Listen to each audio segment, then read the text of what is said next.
या सुनावणीला सुरुवात झाली आहे। आज या सुनावणीचा प्रत्यक्ष सुनावणीचा शेवटचा दिवस आहे।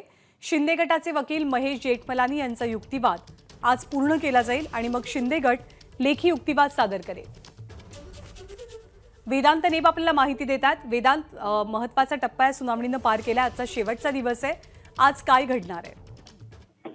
ज्या प्रकारे आपण बघितलं, काल दुपारच्या सत्रानंतर शिवसेना शिंदे गटाच्या वतीने युक्तिवादाला सुरुवात झाली होती आणि आज शेवटचा दिवस असणार आहे। म्हणजे आज संध्याकाळच्या सत्रापर्यंत हा जो युक्तिवाद आहे तो शिवसेना शिंदे गटाच्या वकिलांना पूर्ण करायचा आहे। महेश जेठमलानींनी काल सुद्धा जो 21 जून आणि 22 जून या 21 जून आणि 22 जून 2022ला जे काही व्हीप जारी केला होता, ज्या काही नोटीस पाठवल्या होत्या, त्या पूर्णपणे बनावट असल्याचा, खोटा असल्याचा आणि एक प्रकारे कुठलीही प्रकारची बैठक झाली नाही आणि जरी बैठक झाली असेल 22 जूनला तरी एक प्रकारे अपात्रता याचिका दाखल करण्यासाठी बनाव होता, अशा प्रकारचं युक्तिवादामध्ये म्हटलं आहे।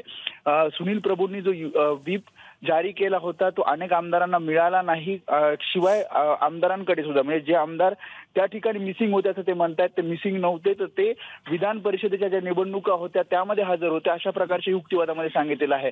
त्यामुळे कुठल्याही प्रकारे जी अपात्रता याचिका या सर्व आमदारांवर दाखल केलेली आहे त्यामध्ये ते आमदार अपात्र होऊ शकत नाही, अशा प्रकारचा युक्तिवाद सुरुवातीला केला जातोय। साधारणपणे 11 साडे 11 पर्यंत आता सकाळच्या सत्रातील हा युक्तिवाद पूर्ण झाल्यानंतर दुपार आणि सायंकाळी म्हणजे अजून 2 सत्रामध्ये हा युक्तिवाद पूर्ण होईल। धन्यवाद वेदांत या माहितीबद्दल।